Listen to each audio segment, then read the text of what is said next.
Hello, denizens of the internet. Welcome to this special all-new Mac Pro edition of Random Brain Farts. Oh yes, there will be lots of random and lots of brain and lots of farting, but we're going to stick to just one topic, the new Mac Pro, and why wasn't it good enough to be one more thing? The initial glee, shock, scorn for the new Mac Pro is over-ish.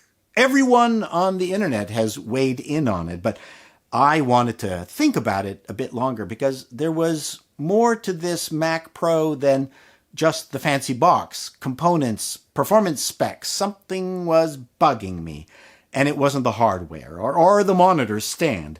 Yes, I was initially shocked by the fact that Apple didn't include it and by its price, but that still wasn't it. You see, I'm different from most of the tech tubers here because I was there.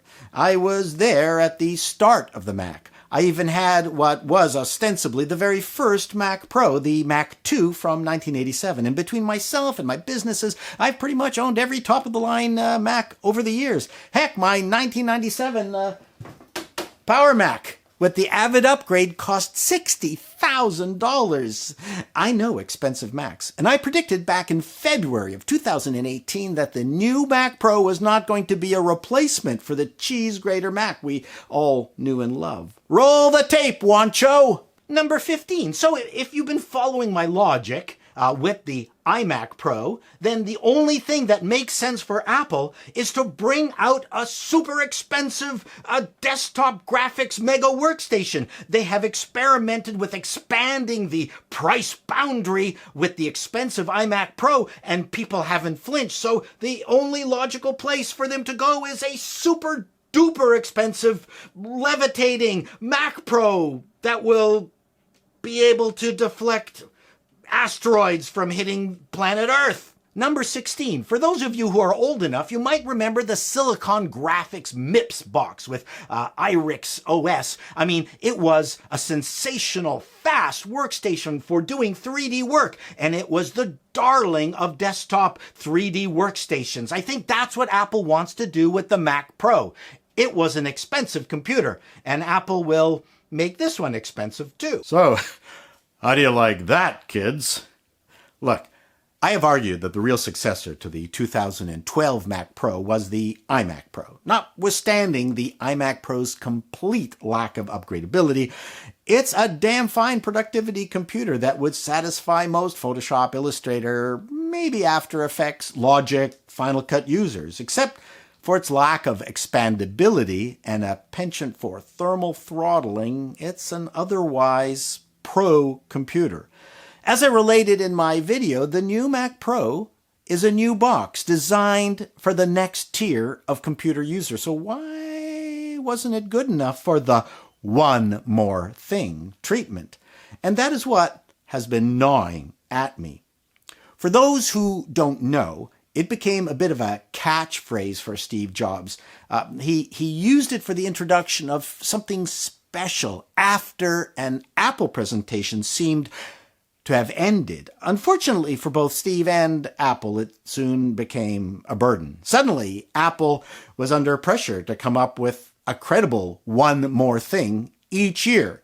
And if it wasn't insanely crazy good, Steve got the gears, and if there was nothing and he didn't utter those three words, we complained bitterly, believe it or not. It was both a blessing and a curse, but when Steve had the right product or software to introduce, one more thing might have been the most powerful marketing phrase of all time, and he would deliver an insanely great show. Here we are, post-Jobs, and I can see the reluctance of the Apple team to trot out the one more thing. First of all, it was Steve's, so it might be unseemly to be copying his trademark shtick, even though I think I recall Tim doing it once. Secondly, Apple does not want to get into the same trap again. Thirdly, outside of the Apple Watch, which was introduced in 2015, Apple has had nothing even remotely one more thingable. And fourthly, the only person who can really pull this off credibly is Tim, and he does not want to do it. But that still doesn't explain why the new Mac Pro did not get the One More Thing launch.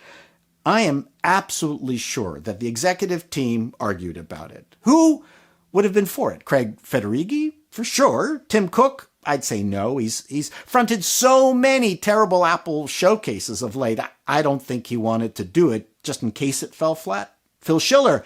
I don't know. Haven't seen him in a while. Maybe they were afraid Phil would run on stage and yell, "You're gone, Steve! I'm still here! What do you think about that?" As I said in my WWDC summary, it was really strange that the Mac Pro was inserted as the penultimate item in the schedule, superseded by Mac OS News. Was Apple afraid of the reaction? Were they concerned that it would not meet One More Thing expectations? That would never have fazed Steve. You know what he would have said? "Come on, guys! Is this all I have for One More Thing? 5 colored iMacs? Okay, if that's all I have, let's go for it!" Liza Minnelli once famously said that when I do a bad show, I just bow and keep bowing until I get a standing ovation and everyone leaves thinking they got a great show. The Mac Pro was worthy of a One More Thing. Instead, it was stuffed unceremoniously into the second last spot. Now, John Turnus did a great job of presenting, but we were now into Oscar Awards time territory. We were tired. Still, it left me thinking, what's wrong with this thing? Why isn't Apple insanely happy about it? Why was AR Minecraft more important? This really smacked of timid. I made a joke there. Management. If Apple wants to kill the Mac off once and for all, this was the way to do it.